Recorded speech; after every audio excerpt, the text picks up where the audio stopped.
We are live now on LinkedIn and YouTube. Hi, Kenna. How are you today? I'm doing great. How are you, David? Very good, very good. Montreal is still a little bit too chilly for me, but for my taste anyway. But it's part of the natural cycle of things. How about you in Maryland? We're doing great. I'm from upstate New York, so we're right near a Okay, few hours from Toronto. So I know the weather pattern. Spring comes a little bit later, but but right. it's on its way. It is. It is on its way. I can really complain. Being a little picky. Nice to have you here today. Super happy that we connected. And yeah, I'm just gonna check. Actually, ask if someone watching can tell us. Is the sound okay? Is the live going well? We'll be able to start with the interview. And as always, if you are watching right now, thank you so much. This is a live recording of what will become a podcast later on.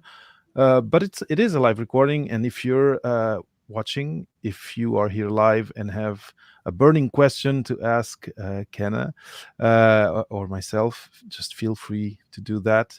This is the concept. The idea is to let the audience also participate if they have a little time in their afternoon to spend with us. Um, I'm not seeing any comments, but checking myself. It looks like everything is going well. So I think we're going to just go forward with our Papa PhD interview. Again, Ken, this has been great getting to connect with you and having you accept to spend this hour with me here talking about this very unknown to me space of fundraising and of NGOs. So I'm really looking forward to this conversation. Me too. Thanks for having me. Glad to be here. So Ken, what I'm going to do, given that everything's going fine, is I'll pause just a little bit. I will share your intro, and then we'll go from there with the interview. Sounds good. All right. Welcome to this new episode of Papa PhD. I am David Mendez, and today I have the great pleasure of having with me Kenna Barrett. Kenna is a fundraising coach based in Silver Spring, Maryland. Over 20 years ago, no, over a 20-year period, thanks to the partnership of many donors, friends, and colleagues, she's raised millions of dollars in all types of organizations, from startups to world-class universities. Currently, Kenna serves as the Chief Development Officer of University Libraries of the University of Maryland. But here's the thing, like many of us, Kenna fell into her fundraising career quite unexpectedly. She was initially bound for academia, like a lot of us, and along the road to becoming a professor, she realized that engaging donors to support a worthwhile mission was a perfect fit for her writing skills, natural curiosity, and change making spirits. As a coach, Kenna loves to work with introverts, writers, working parents, career changers, and anyone else who wants to perfect their pitch. Sorry, I'm going to repeat that again. This is a recording, so I can do this. And anyone else who wants to perfect their pitch, whether to solicit a gift, land a job in philanthropy, or simply level up their professional persona. I'm really happy we connected and that you accepted my invitation to talk about your journey and your career today. Welcome to Papa PhD Canem.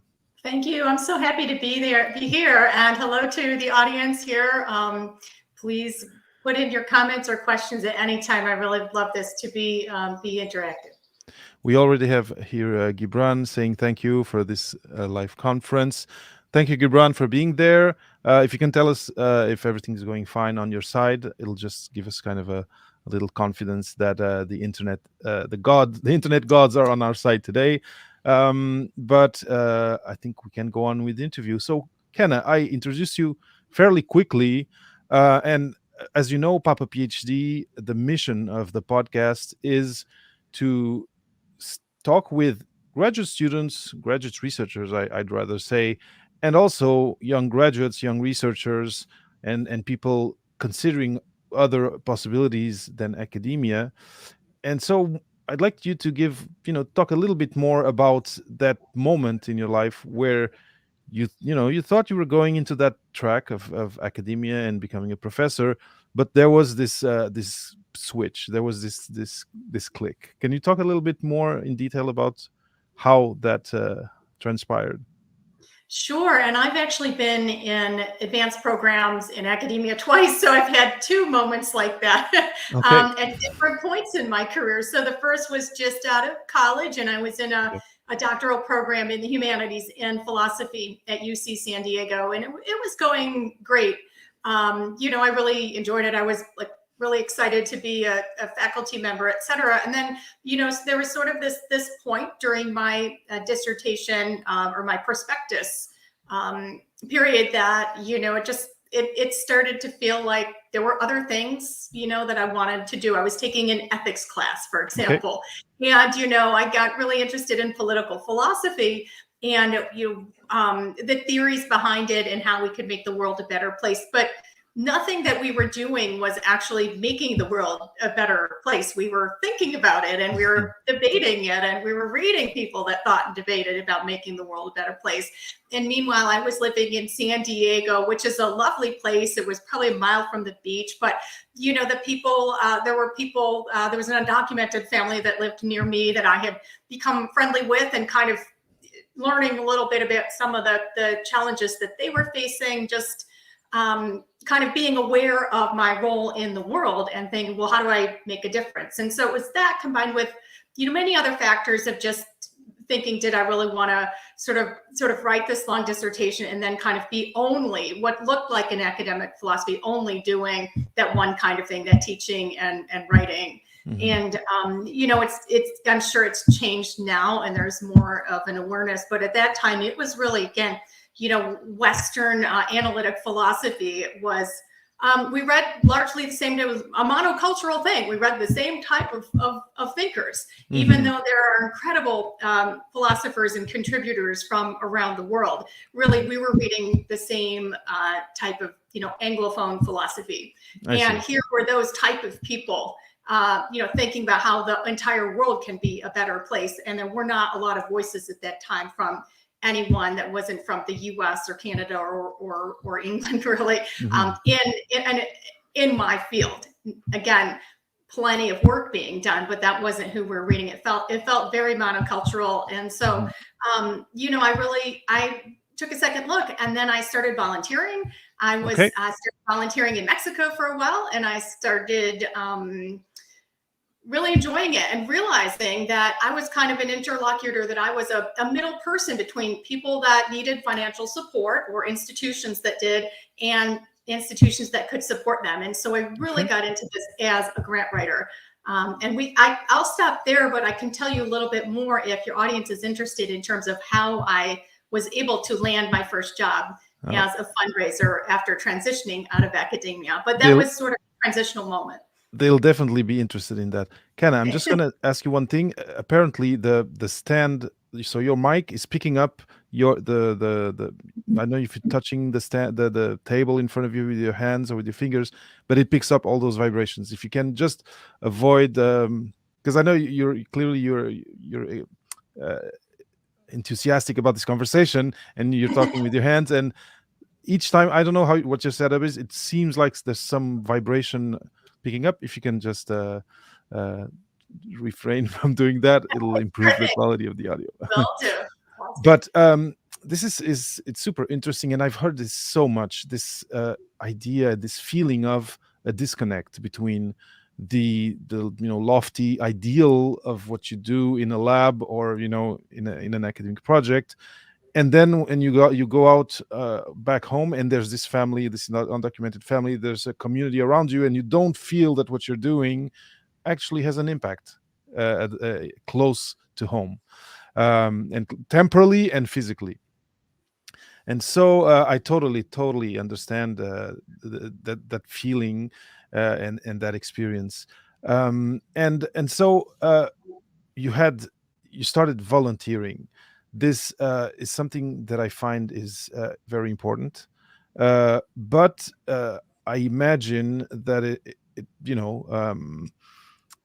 it takes some being organized, because time, if you are in graduate school, Actually, I'm not sure exactly at what point you were when you started doing that volunteering, but um, you probably had to have a a very well organized agenda to be able to start giving time to this other interest that was developing.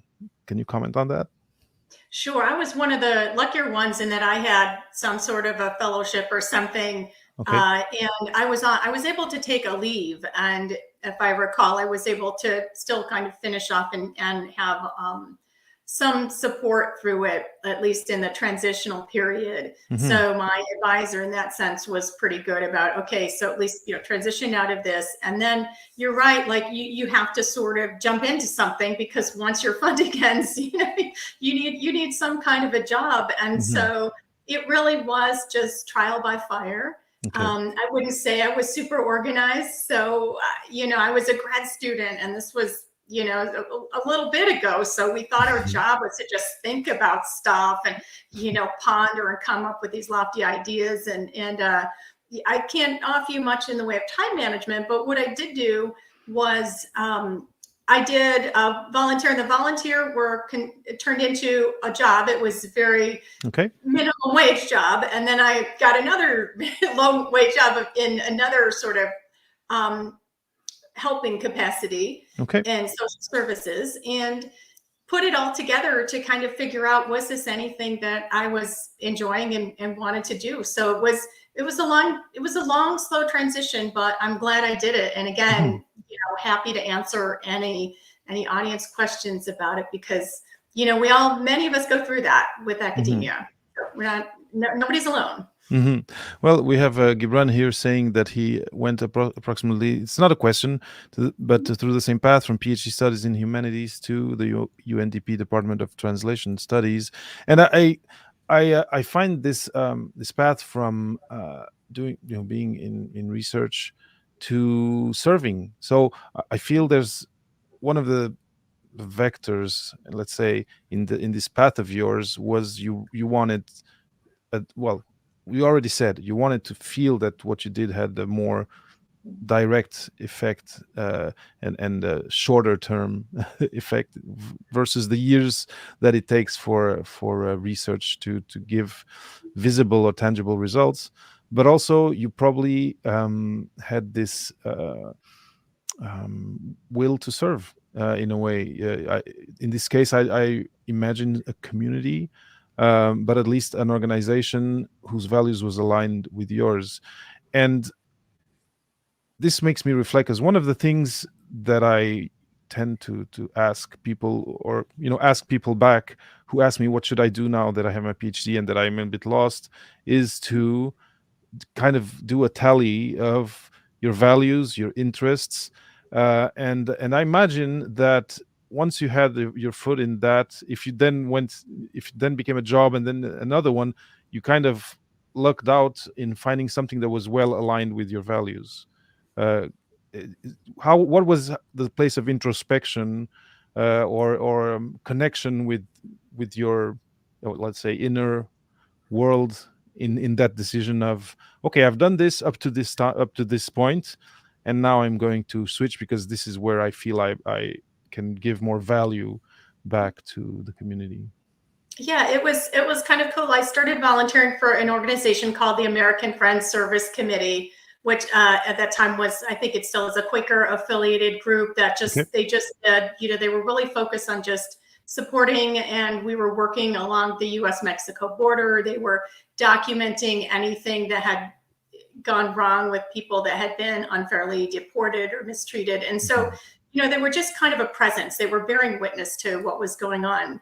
And so that was the first group I volunteered with. But I'll Okay. tell you like how I then figured exactly my role, and that it was Hmm. going to be more of a grant writer than a social service provider. I read What Color is Your Parachute? Oh yeah, okay. You Classic. know, actually, I recommend it. It was really, and it helped me understand I like to be in a teaching, a helping kind of a role. And so I went through all of that, and it sort of undergirded my determination to continue on this path, Hmm. and not go back into academia at the moment. So then the next thing I did that was kind of old school and I've written about this on LinkedIn and elsewhere, Hmm. was I actually, from What Color's Your Parachute, I realized I needed to make phone calls because they said, you need to Hmm. network. You actually have to network. You're not just going to get a job over the transom. And we can talk about this more because I do identify as an introverted person. I didn't Same here. necessarily want to be that, but yeah, exactly. We need us. So important. But I didn't necessarily want to do that, but I took the advice and it was like, Okay. it's low key. Just ask for an informational interview was what they said. You're not going, hey, can you give me a job? And so I did that, and I got a list of mentors from my alma mater, my undergrad alma Okay. mater in the region. And I just kind of called them and left messages. And I heard back from a wonderful person named Nancy Sherman, Okay.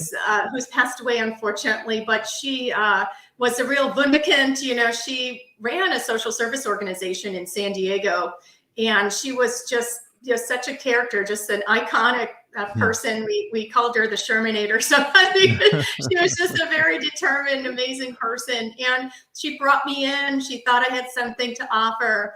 But her philosophy was really old school. It's really fun. It was like, you have to start at the bottom, no matter who you are, no matter what your qualifications are. So Okay. she had me answering phones, and it was actually really interesting, and I learned a lot. And then from there, I was able to do a little bit more. And I wrote my first grant proposal, and it was $15,000, and we got it somehow. And Uh, it helped an organization that was affiliated to hire a part-time leader. So it was a really meaningful thing to feel like, wow, I helped do something. That's great. mhm. So that was sort of that inflection point. That's how I kind of figured out what I wanted to do.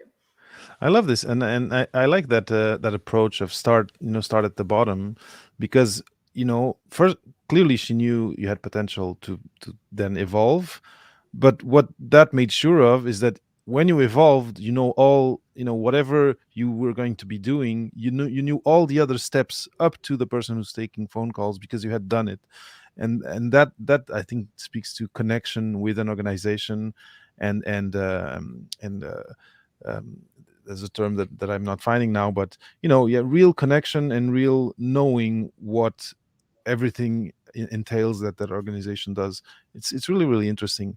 But one thing that I'm curious about is how, and if you remember it, how was the reaction from her or from the people at those first jobs that you talked with? What was their reaction when you said, "Oh, actually, I have this degree and I studied all these years, but now this is what I want to do"? Did they question some of that? Did they ask you, "Are you sure?"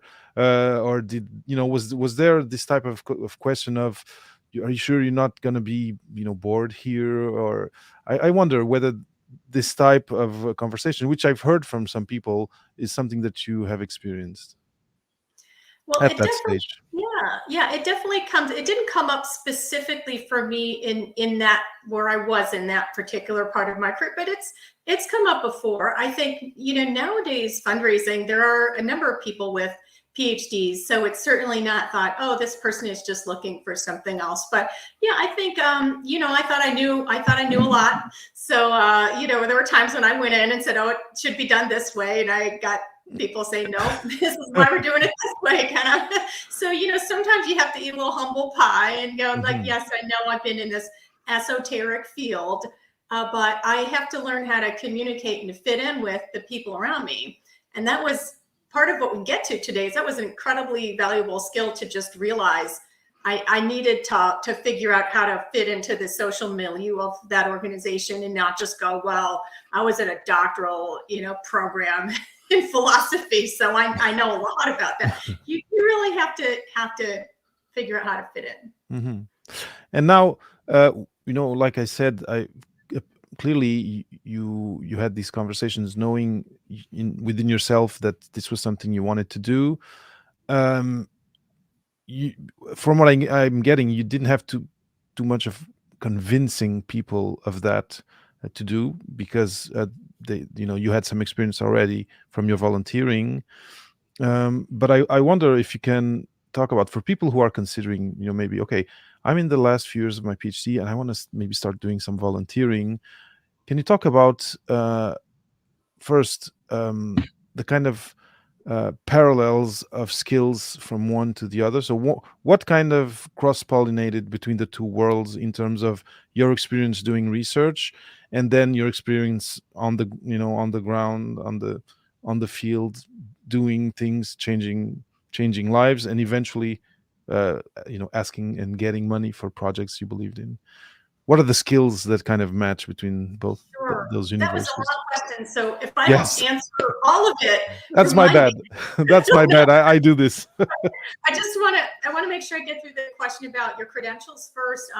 I did leave my first program with a master's, and then I went back a couple decades later. It was like much later, 10 years, 13 years, something like that Hmm. later, to do a PhD program. And Hmm. so at that point, once I did do that program, and we can talk a little bit about that, but I did get, is this what you want? You have a doctorate. And I even remember my first job out of after getting my PhD, and we're doing the salary negotiations. And I'm like, well, I have a PhD. They said, Hmm. yeah, but we're really looking at your track record and we've already factored that in. So, I didn't get asked, but then again, I started my career when I had a master's. And so it's a little bit probably brings on fewer questions. But I think that then you asked about the skill set. Yes. One thing I think that I wonder if your audience feels this way too sometimes. I wasn't a cookie cutter doctoral student, even in the beginning. Every time I'd write something, it'd be like kind of more creative and have an interesting intro instead Mm. of all the just lingo that filled a philosophy paper. Let's say it was not supposed to be like drawing the reader in with a personal story or something. It was very few philosophers that did that, but I would kind of write in this way. So even that was more helpful when I transitioned into grant writing. A lot of persuasive writing now in the professional context is supposed to be storytelling oriented. It's Yes. narrative. That's how you get audiences interested in what you're trying to do.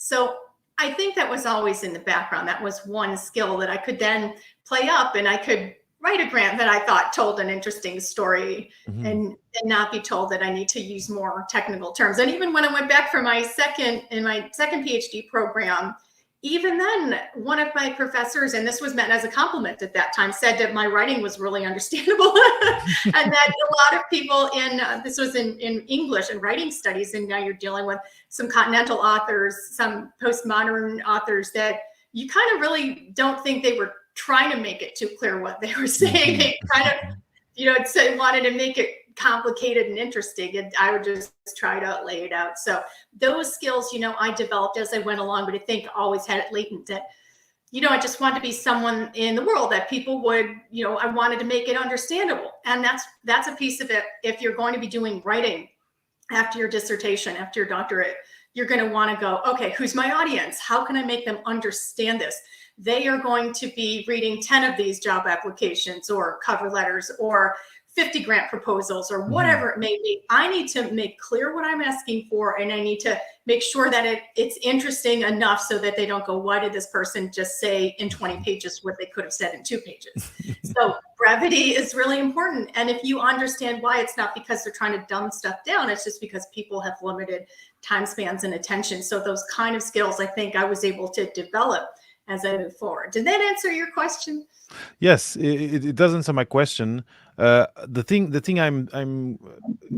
question that's coming from what you're sharing is the following. So people who are watching or listening might be thinking, oh, well, this is a grant. We're talking about grant writing. We're talking about fundraising. You just mentioned a second PhD in writing in English. If I have a PhD and, let's say, like me, in cell biology, this interview is probably not for me. And I wonder whether you agree or not. Although I imagine the answer you might have. But is there a specific profile, academic profile, that is more aligned, or that lends itself more to working in fundraising? Or if you come, it's independently of the domain that you've done your graduate studies in, you can come into this space and add value. Oh, I think you absolutely can. Absolutely. And I know people from the physical and natural sciences that have come into Hmm. fundraising in one way or another. And maybe we can back up and talk about the field a little bit, because Yes, what is yes, yes. fundraising? No one knows. It's the worst name. It just sounds like all you do is ask for money, or Yeah, you're all about sales.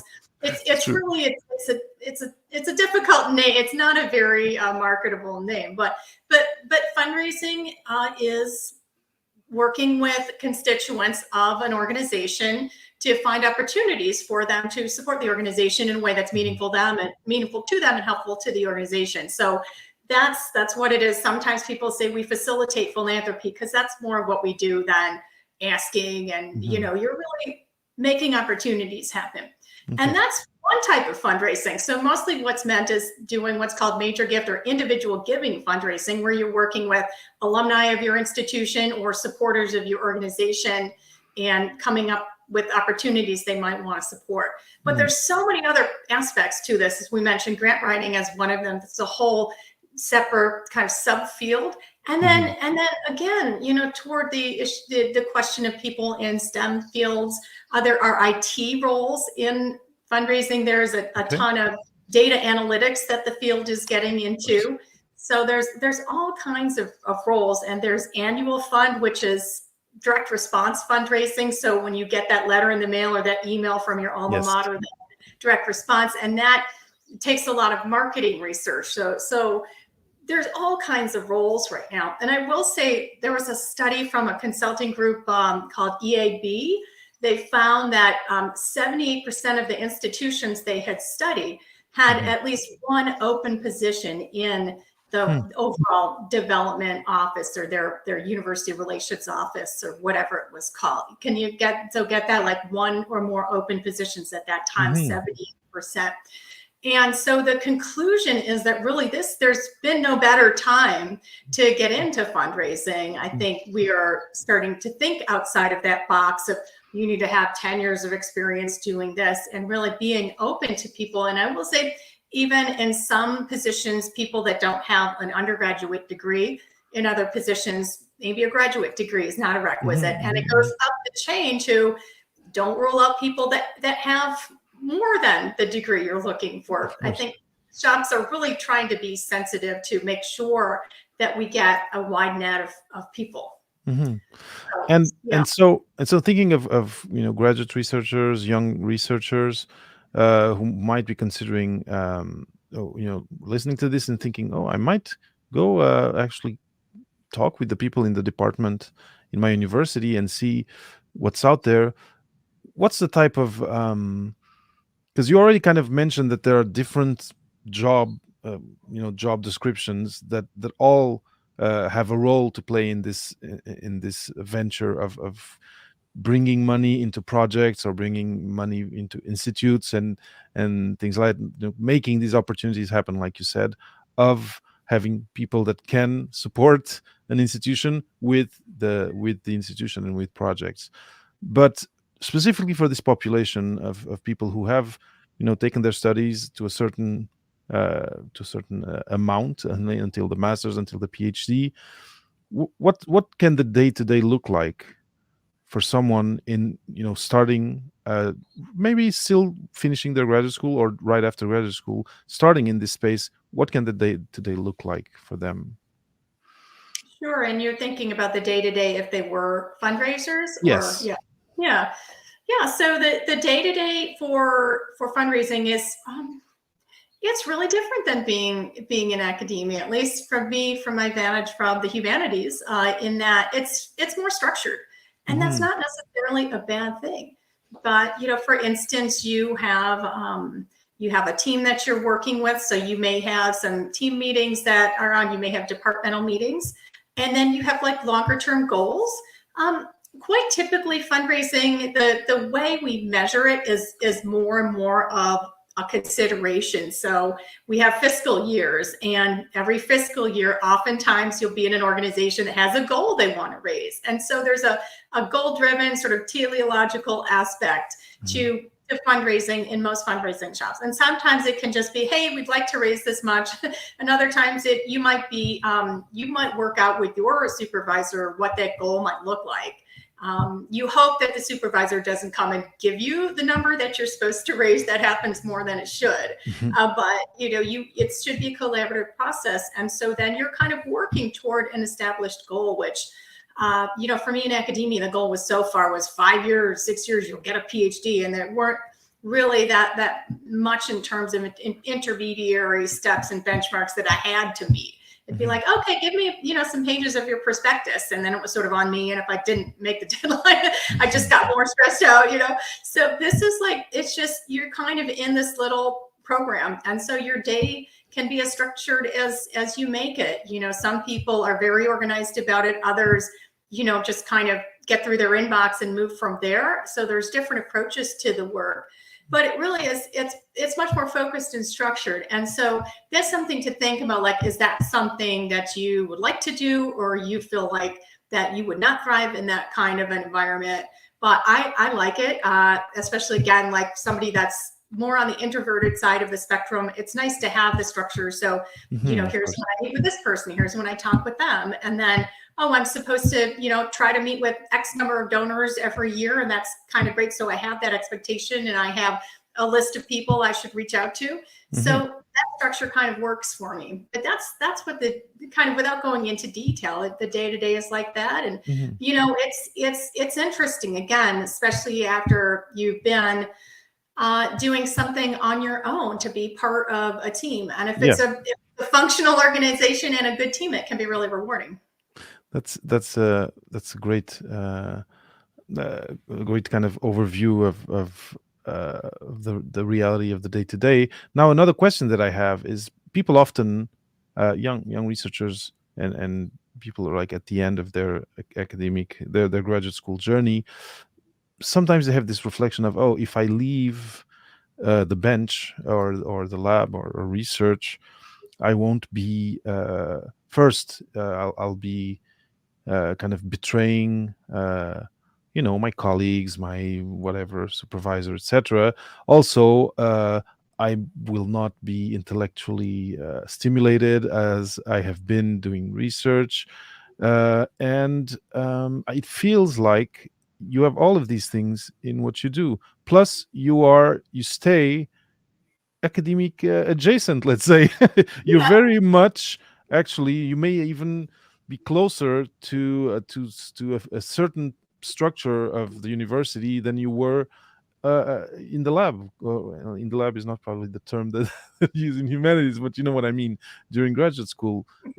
So for people who are afraid of, leaving research is I don't know, is closing a chapter, and leaving, leaving a world. It feels like you didn't leave it at all, and you're contributing to it in another way. Am I seeing this right? Absolutely. I mean, it is like if you move from one place to another, you are leaving something, and you're probably, the new place that you go to isn't going to be exactly like it. And I moved from San Diego, and I still go, I miss the beach. But there's so many reasons why I'm really happy where I am. And so that's the metaphor, I think. Yes, you will be leaving something, but it might be better. I mean, even in terms of research. Now, I'm not necessarily referring to the hard science research, but early in my career, I did get to do some surveys that we presented at a conference Okay. with some colleagues, and so it was really rewarding. And I think there is definitely an openness to if you have quant skills and could be part of a group that's studying something. I can't necessarily say that would definitely be okay, but it's certainly something that you mentioned in your job interview. Hmm. Hmm. If you're talking with somebody and say, I understand that this job is about X, Y, and Z, but I do have these other skills. Is there any place for that? Or maybe Hmm. you are interviewing for a position that's more in a research, like development research field, or some of the data analytics, and you would get to work with Hmm. data. So it's really something to kind of explore the specific nature of it with the job that you're going for. But Hmm. it's definitely not exactly the same, of course. I can't just No. go and write all these, sort of papers. I mean, I could in my spare time, but you're working for an institution, and so you are in some sense going to embody those values. And so for instance, for me, I am at a library system, and that's just really, I really care a lot about supporting academic libraries. Of And course. so it's aligned with my values. So yes, there's a little bit of a transition, but I think for many people, they're glad they made the choice. And then also for some of us in the humanities, unfortunately, with the decline of humanities funding over so many decades, Yeah.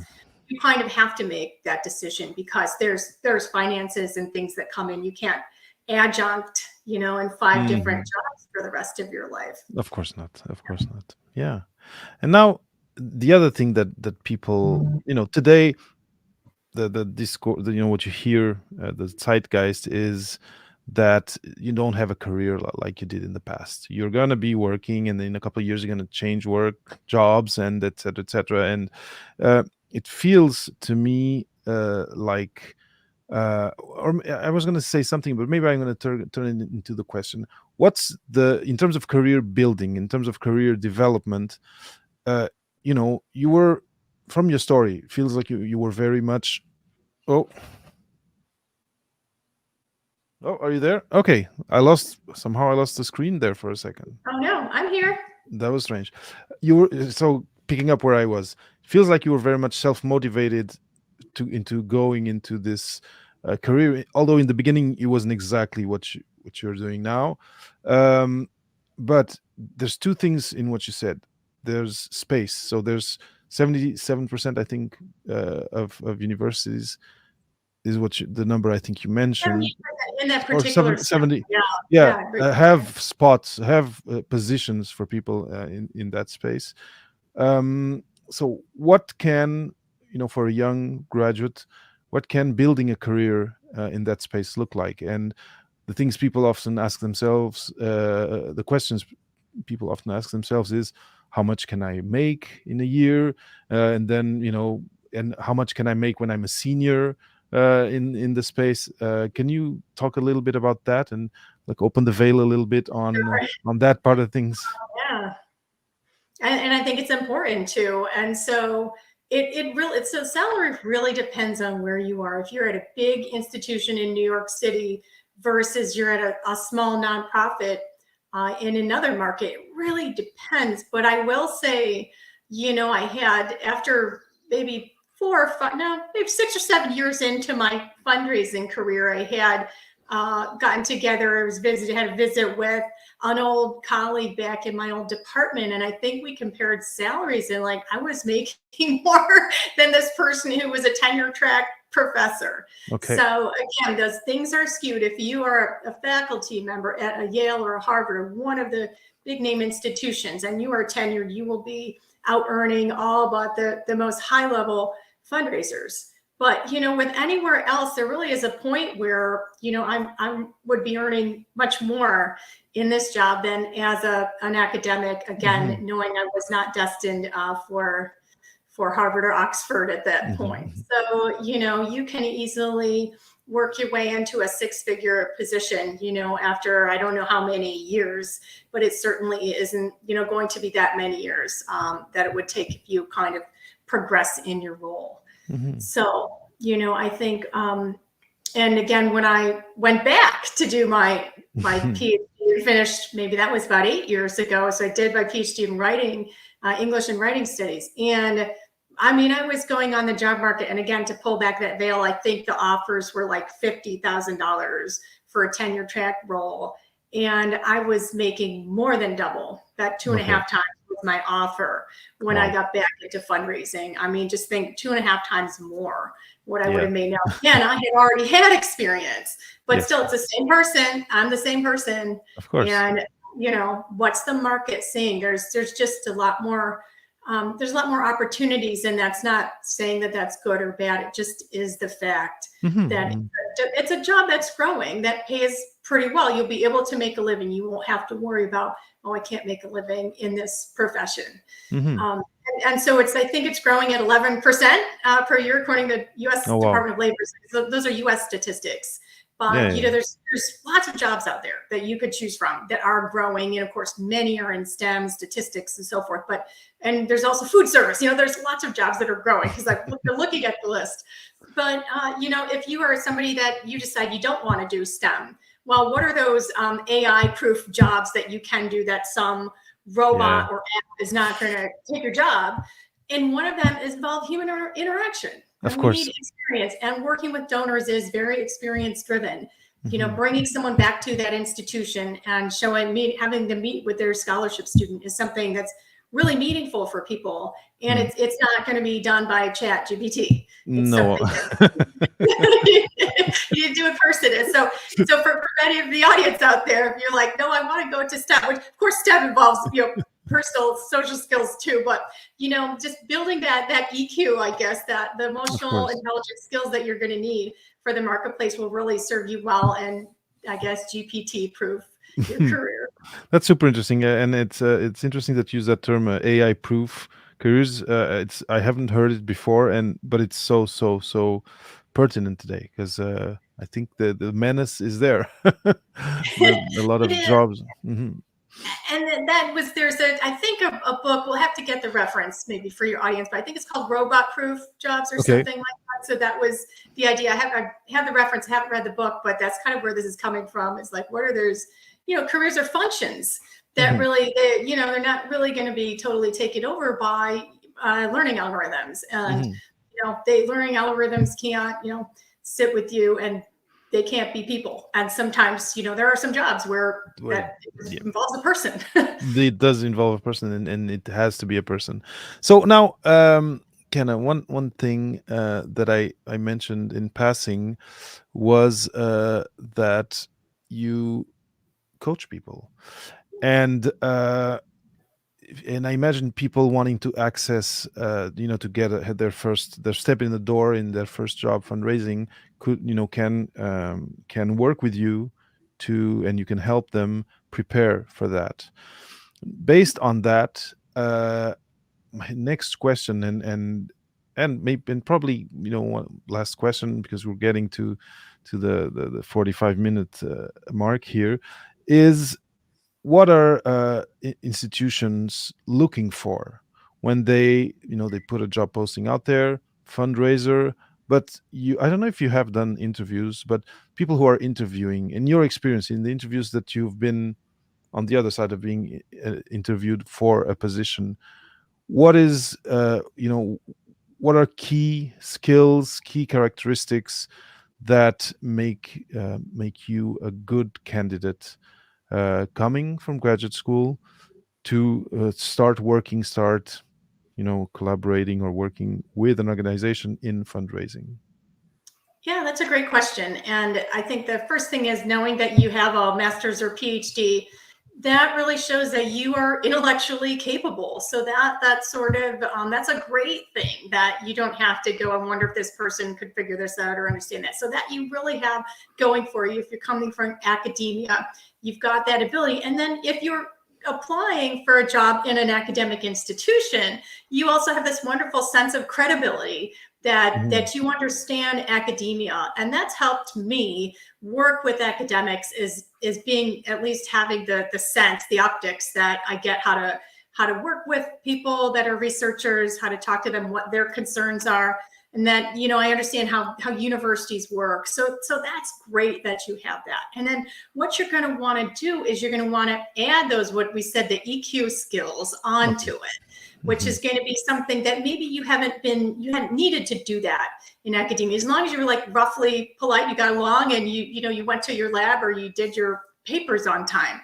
That's sort of what we're measured on in academia. But so when I talk about layering on those personal skills, it might be just something as simple as figuring out how to make a little bit of small talk with your interviewer as you're walking down the hall to their office, or as you're on Zoom, waiting. Or maybe it's just if you're on Zoom waiting for your interviewers to get on, and there's one or two of them, maybe it's just smiling a little bit and looking prepared instead of like that. So just being conscious of how you are presenting yourself Hmm. is step one.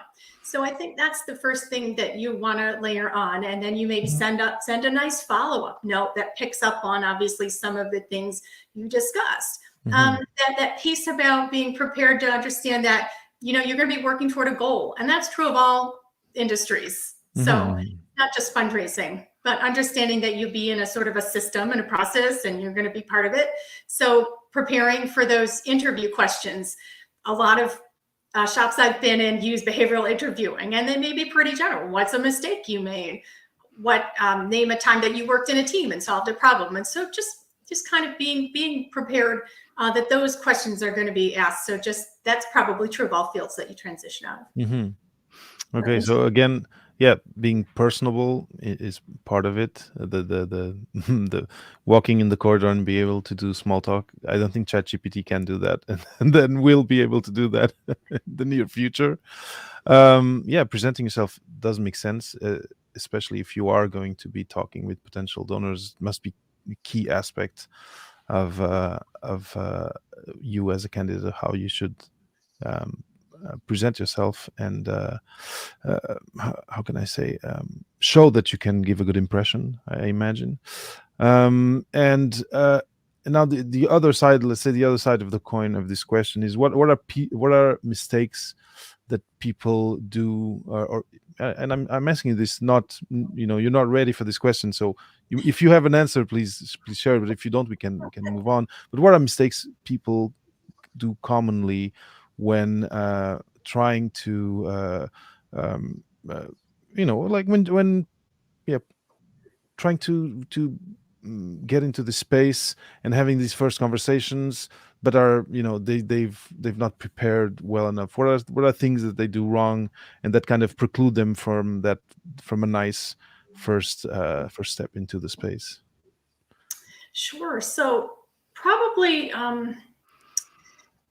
probably not reading the room enough. So if I'm someone that's fairly soft spoken, so if I have Mhm. someone that's kind of talking over me, and this hasn't been academics, actually it's been other interviewees that kind of jumping in and just interrupt, those kind of things you don't want to do. One big thing is, though, as you said, David, when you're interviewing for a fundraising position, you're trying out that job for them. You're showing that you have the ability to have that, to make a connection with the interviewer. It's a different connection than you would make with a donor. But one thing is, send a follow-up thank you. Please do Mhm, that, mhm, because if you're not doing that, I'm going to wonder if you're doing that with the donors or not. So in a different way than if you were maybe applying for an engineering job or something like that, this is a trial run for you so that I can see how you might be with some of our donors and supporters. So mhm, understand that. Just think to yourself, what is this interview really about? So if it's a tech interview, I'm sure you could say more than me, but maybe there's going to be tech questions you have to solve. But mhm, for mhm, this, and then they'd be like, oh, and we liked them too. They seem mhm, to be decent human beings. For this, I'm really checking out, like, does this person present themselves? Could they be in front of a donor? And that's unstated, but that's the reality of when you're doing a frontline development interview. all right. So this makes total sense. Now, these are just a few points that you mentioned, and like I said, you offer coaching. And for people who are now watching, there's a little marquee going underneath here. Pitchperfectfundraising.com is the website where they can find what you do. Can you talk a little bit about what you offer as a coach, and also share where people can find you most easily and ask you questions if they do after watching or listening to this conversation? Absolutely. So on my website, you can sign up for my mailing list if you want to keep up to date with what I'm doing. And then there's also a form you can fill out, like a contact me form. So you can reach out and we can set up a conversation. But really, yes, anyone that thinks you might possibly be interested in fundraising, please feel free to contact me. And also people that you're not sure, but you think you need to polish up on your presentation skills because you're going to be going on the job market anyway. That's something else I work on, and particularly with people, we talked about this a little bit, like introverts and Yes. people that maybe career changers, introvert, anything that you're not quite sure what you need to do. We can focus on that, because the point about a career like fundraising, even though it is something that relies on social skills, you do not have to be an extrovert. I think there's some research that maybe there's a slightly more extroverts than introverts, but just imagine when there's still a huge ton of Hmm. people that are more identified as introverts in this field, and you can do it. And think in academia that maybe selects for people that often they can work on their own a lot. They're very capable of that. But what I want to say for the message for everyone is that when you build these skills, you'll find that they're helpful in your life as well. So now I've really learned a lot about how to talk with people, how to listen to people, what kind of Mhm. questions I ask when I'm on a visit with somebody, how to kind of keep my goal in mind, but also be responsive to them, how to think about how to connect what they're talking about, and how to understand what they're really saying. Oh, I see you're feeling like you want to trust the organization before making a gift. Is that right? Mhm. Really understanding them, those kind of skills, guess what? They help you in your life as well. Mhm. So that's what I really love about this job is it pushes me in a different direction. Mhm. And that's what I'm happy to talk about as well as like, what are you, what are you considering doing? And I can figure out if I can be of help or we could see where else you might want to get help and support because everyone needs guidance when you're making a huge transition, like leaving out of academia. Mhm. Academics we think we should do it all ourselves, it's not really true. There's a huge group of people that are willing to help and there's many industries that are willing to welcome you in. So Mhm. that's Mhm. my message. It's a great message, and one of the things that I'm taking home from this conversation and from like the journey that you kind of shared with us today is to have to anyway that people independently of where they are in their journey listen to their inner voice if it's calling them to do something different than being in the lab and doing the research. Okay, try and finish your degree if you're at, at least near to finish. Try to finish it. It's always great to close a chapter and to have that, that reward of finishing something. But there is more stuff out there. There is you can be passionate about, and clearly you are, Kenna, about what you do. You can, if you need more of a day-to-day feeling that you're contributing to something, that you're seeing the results almost right away, or at least at more in more short term. There are ways to still staying close to academia to help your institute, the researchers of the university you were you were doing your graduate school work at, but in another way, in that other side, which is fundraising and getting there's a part of communication in it, showing what the university does and then getting people to help the university, who people who can, or any organization who can help the university and research in another way, which is through fundraising. And I think it's something we hadn't covered ever at all on the podcast.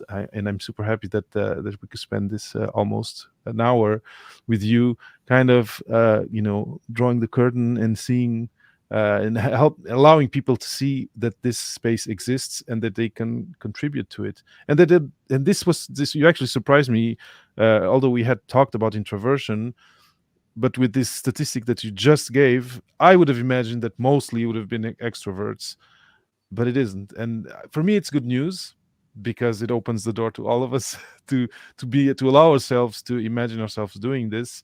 But it's also interesting because there are different strengths. And you mentioned listening, and in my experience, listening is one of the introvert superpowers, as I say it, and I'm sure it has helped you a lot in what you do.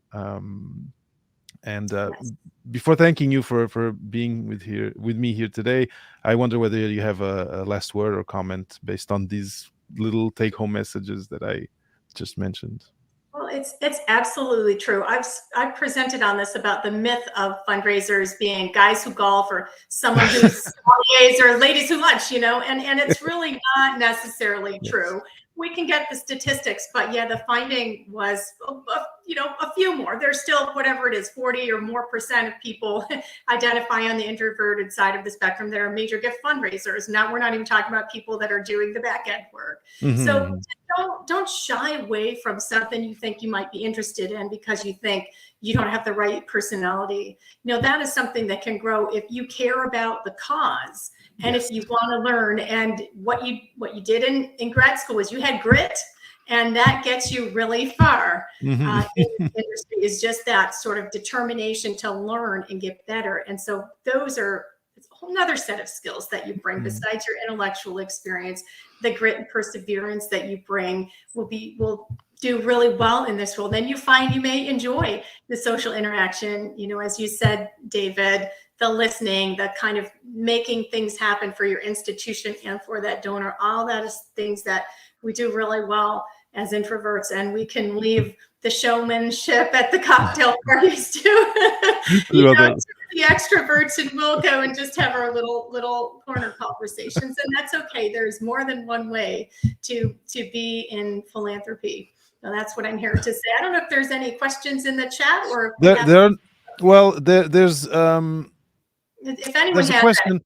It's Gibran was the one who stayed here, and he there's a question here, but I'm just wondering. I think it doesn't fit with where we are in the conversation.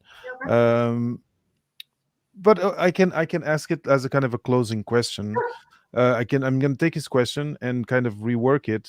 But first, I want to just repeat so people know, pitchperfectfundraising.com is where you can find Kenna and her work. Also, of course, on LinkedIn, Kenna Barrett, PhD, you'll find her there. If you go on on her website, there's the newsletter that she'd love you to get onto if you're interested in what she does and in fundraising, and it's all on the website there. So I wanted to say that first.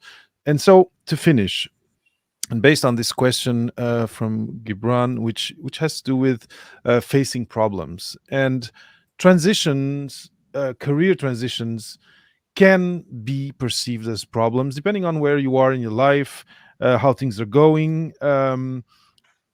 Changing is always there's always an aspect of difficulty in changing, especially when it's changing spaces. You're going from one culture, one lingo, one tribe to another. Uh, do you have a last word for someone who's a bit kind of has cold feet about taking that leap and giving them something from your experience and based on what you lived and experienced yourself? Sure, and it's really to just take that leap. That's the perseverance part. So many of our heroes kind of talk about courage not being the absence of fear, but the way you move through that and to the other side. So even if you are hesitant, don't take that as a sign that you shouldn't do something. That's just part of your nervous system. I like this. But if it's, there's not a bus coming your way, it's simply whether you should reach out to someone and send an email or apply for a job. Don't be held back by the kinds of fears that we have. Maybe you could acknowledge it and say, that's happening. I'm having this anxiety, but I'm going to do it anyway, because you really never know. And it can't hurt you to apply or reach out to someone to learn more about a particular career that you think may be interesting. So just stick with it. That's what I did. And that's kind of the recipe for success.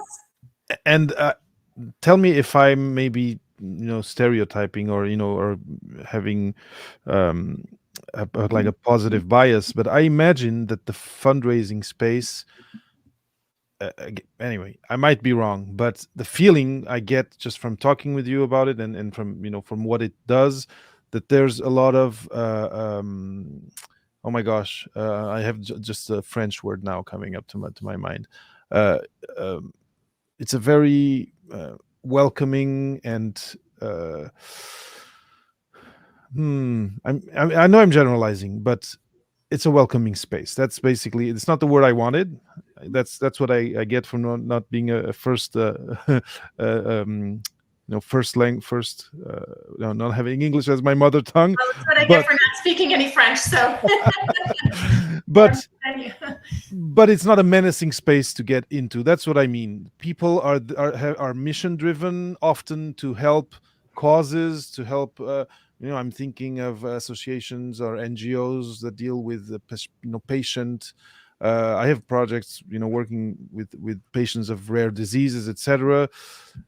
It's not a menacing space to get into. So you talked about informational interviews when you read what colors your parachute. People shouldn't be afraid to reach out to people in the fundraising space. Well, first, for people listening or watching, Kenna is super nice, super accessible.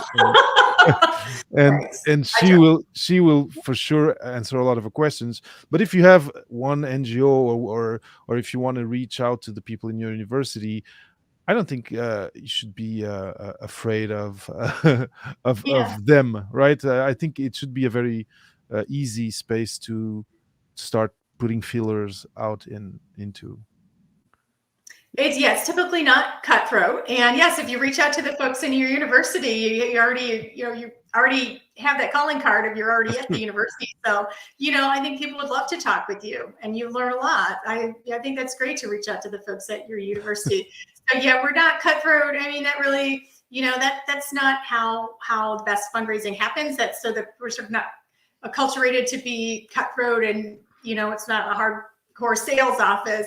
But every organization is different, so some are more stressed Of out course. than others. But so don't take it personally if you don't hear back from someone. No, But never. certainly, Yeah. I think you will have good results. As I said, I did when I started reaching out to people way back when. So definitely do that. There's a lot of LinkedIn circles as well. That's Okay. become a really good hub of people wanting to connect in fundraising and philanthropy. So, friend people on LinkedIn, reach out, find the little groups that there are, and go from there.